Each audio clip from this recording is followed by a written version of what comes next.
Welcome to S9 TV. ముందుగా headlines చూద్దాం.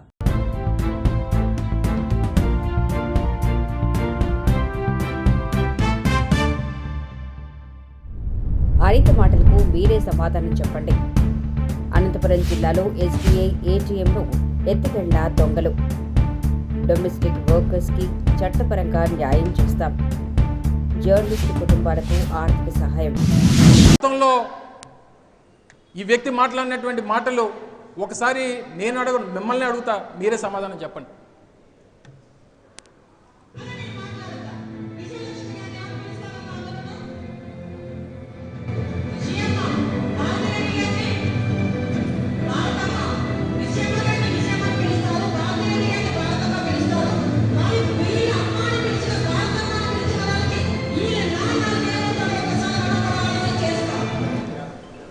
చెప్పండి.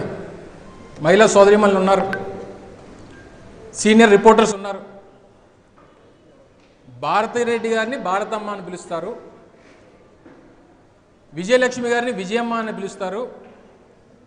అంటే భారతమ్మ విజయమ్మ అని పిలుస్తున్నటువంటి వీరికి వాళ్ళ నాన్న ఏమవుతాడో అని అడుగుతాను. చెప్పండి, సమాధానం చెప్పండి. పత్రికా మిత్రులు చెప్పండి.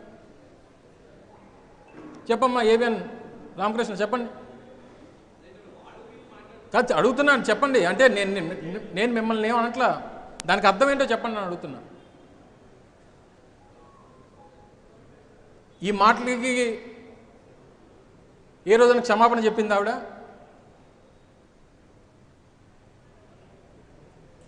ఒక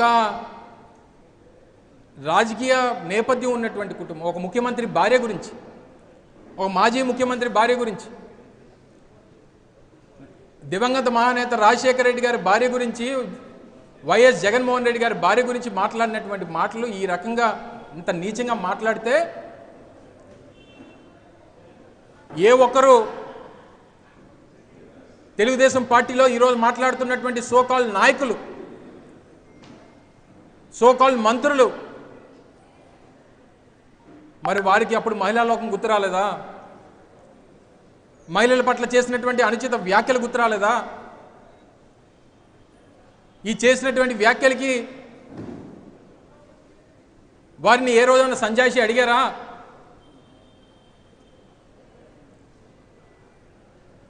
ఈ రకమైనటువంటి తప్పుడు మాటలు మాట్లాడుతూ ఎవరన్నా ప్రశ్నిస్తే వారి మీద కేసులు పెడుతూ సామాన్యమైనటువంటి ఒక సోషల్ మీడియా కార్యకర్తను తీసుకొని వెళ్ళి 30-40 పోలీస్ స్టేషన్లో కేసులు పెట్టి వారిని ఇబ్బంది పెడతా ఉంటే ఈ ప్రాంతంలో ఉన్నటువంటి నాయకుడిగా మా కార్యకర్తలకు భరోసా ఇవ్వాల్సినటువంటి బాధ్యత ఉన్నటువంటి మాలాంటి వారు తిరగబడకపోతే మరింత పేట్రేగిపోయేటువంటి పరిస్థితులు వస్తాయి. దానికి అడ్డుకట్ట వేయడానికి మాత్రమే నా తాలూకా ప్రతిస్పందన అని చెప్పి ఈ సందర్భంగా తెలియజేస్తా ఉంది.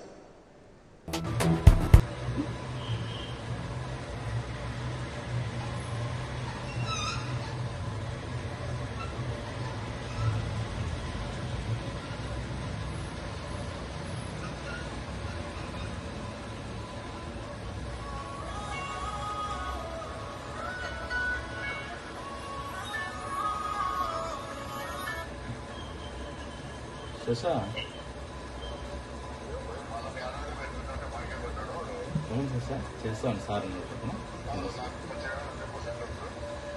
చెప్తాను మీకు వీడియో పెడతా. ఓకే వీడియో పెడతా, 2 నిమిషాలు.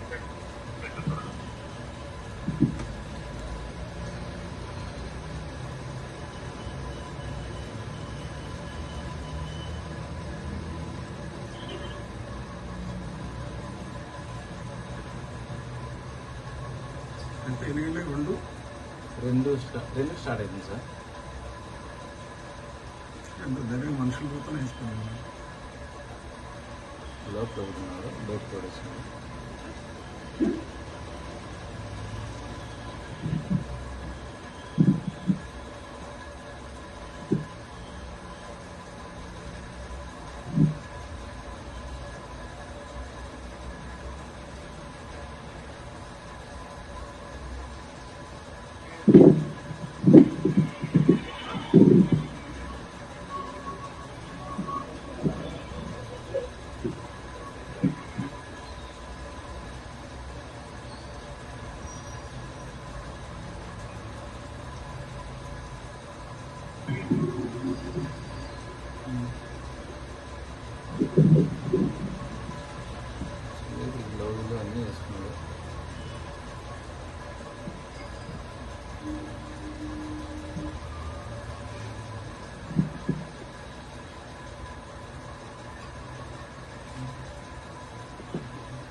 ఏదో ఇస్తాను కదా అది.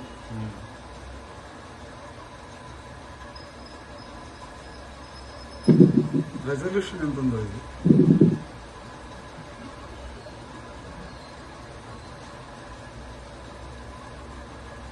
మన వాళ్ళు వీడియోలు లేరా?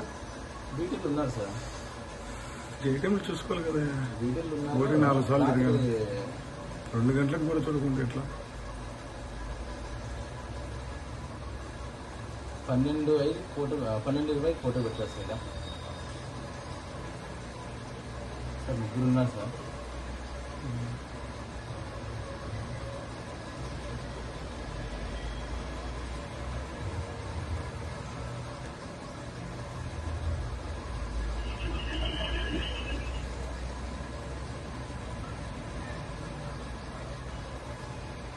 రిలాక్స్ అయ్యింది.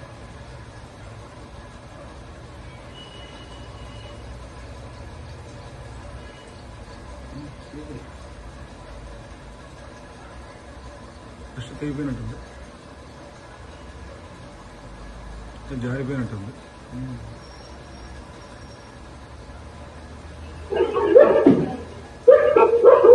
ఒక్కరు కూడా వస్తుంది.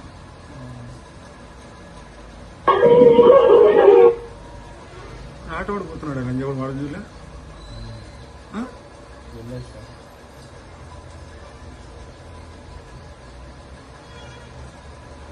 వాడెక్కినాడు, లోపల పోయినాడు. బుధవారం వచ్చారు. వీళ్ళందరూ ఏదో చూడడం లేదా? ఇది వేకిచ్చిపోతుంది.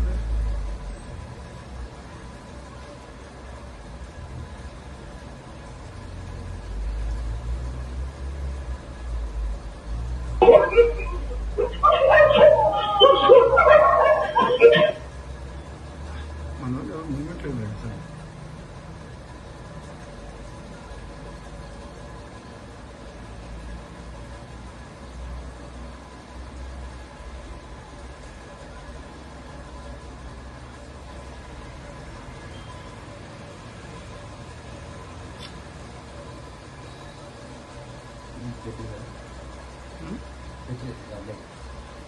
తెచ్చినారా? వేస్తుంది దాంట్లోకి.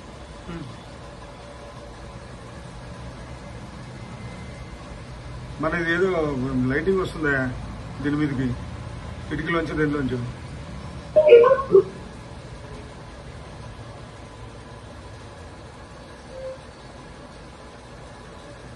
రెండుకి వాడే.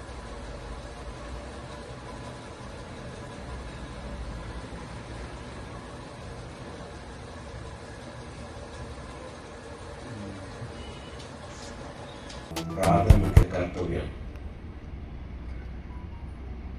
ముఖ్యమంత్రి రేవంత్ రెడ్డి గారు ఏర్పడినటువంటి రాష్ట్ర ప్రభుత్వం, ప్రజాప్రభుత్వం అధికారాన్ని చేపట్టిన తర్వాత దాదాపు 200 మంది జర్నలిస్టులకు వివిధ రూపాల్లో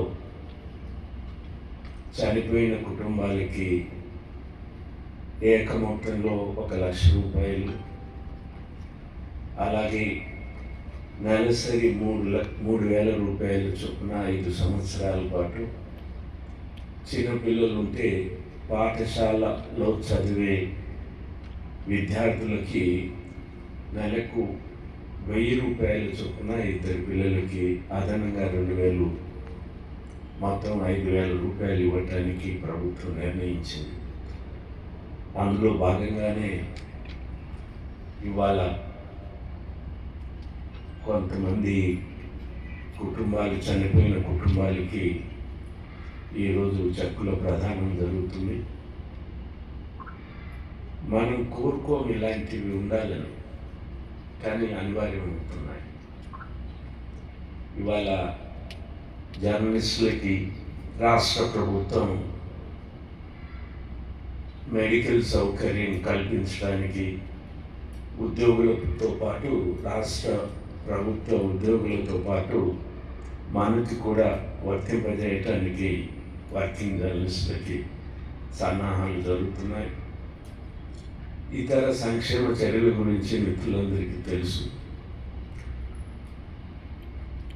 తీవ్రంగా గాయపడిన వారు లేదా తమ వృత్తిని కొనసాగించలేకపోతున్న వారికి కూడా ఆర్థిక సహాయం ఈ అకాడమీ తరఫున సంక్షేమ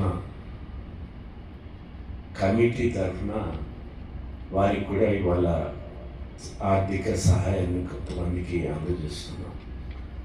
2 మాసాలకు ఒకసారి ఈ దరఖాస్తులు పెండింగ్లో ఉండకుండా ఎంత త్వరగా వీలైతే అంత త్వరగా ఆ కుటుంబాలను ఆదుకోవటానికి అవసరమైతే నెలలో కూడా ఈ కమిటీ సమావేశాన్ని వచ్చే దరఖాస్తులను పరిశీలించి తక్షణమే సహాయం అందించడానికి ప్రయత్నాలు చేస్తున్నాం.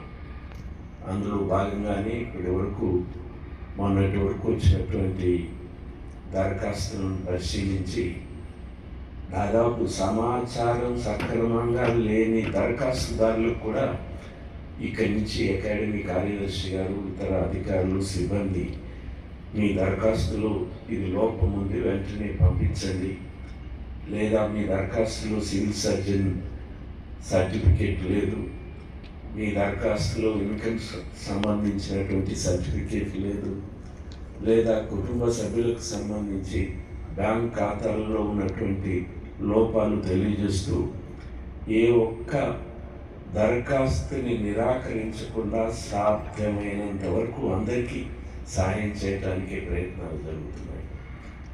అందువల్ల ఇవాళ దాదాపు 20 మంది కుటుంబాలకి, మిత్రులకి ఆర్థిక సహాయం అందించడానికి ఏర్పాటు చేసిన కార్యక్రమానికి విచ్చేసిన మీ అందరికీ మరోసారి ధన్యవాదాలు తెలియజేస్తున్నాను.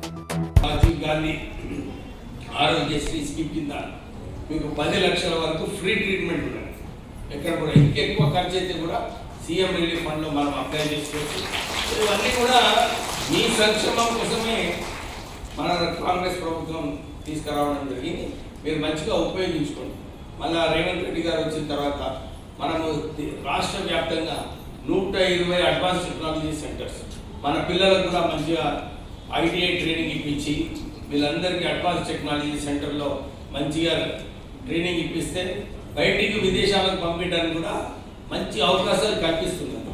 నేను German training, Japanese language training, మన పిల్లలు కూడా మంచిగా చదువుకొని బయటికి పోవాలి. అట్లా ఆలోచన కూడా మీ అందరిలో ఉండాలి.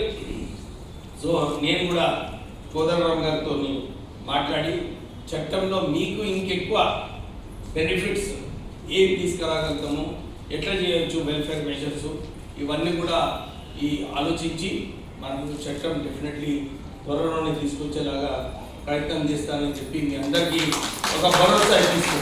ఇప్పుడే అందరికీ కదా భరోసా ఇస్తాం మేము అందరికీ అని చెప్పి నేను కూడా ఈ లేబర్ మంత్రిగా మీ అందరికీ ఒక భరోసా ఇస్తున్నా.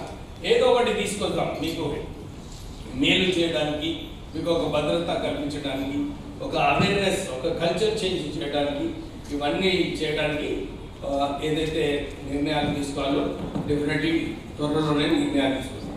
జై హింద్. ఇంతటితో వార్తలు సమాప్తం. మరిన్ని అప్డేట్స్ కోసం చూస్తూనే ఉండండి S9 టీవీ న్యూస్.